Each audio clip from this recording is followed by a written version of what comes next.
Ертеректе берекесі дарыған, ынтымағы жарасқан бір ауыл болыпты.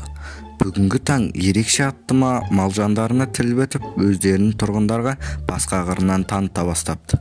Міне содан бері 3 күнде өтіп, ауылға лабораториялық істеме айналысатын Мейірбек келді.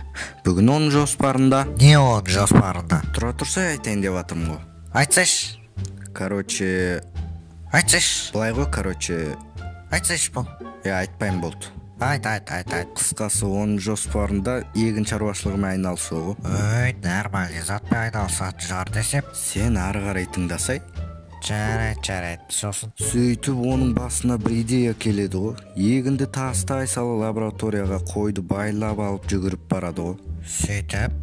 Одан кейін Құрбандыққа салама не істейді? Жоқ, қумай отыр. Ол өзінің ғажайып машинасына қойды отырғызып, қалаға кете ма?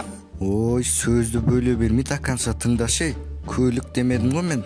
Машина какой-то. Қойды ары жағынан бер жағына өткізеді, сосын қойдың түсі өзгеріп қалады.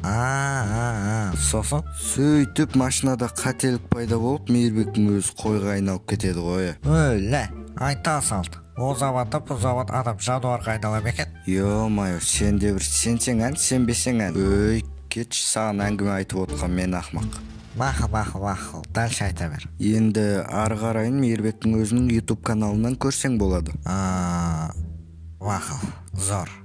Үйге барып көре жатармын. Соғыт тұз бар ма еді? Ой, бұл сен тұз сұрап келген бе едің? Жоқ, қант сұрап келгенім.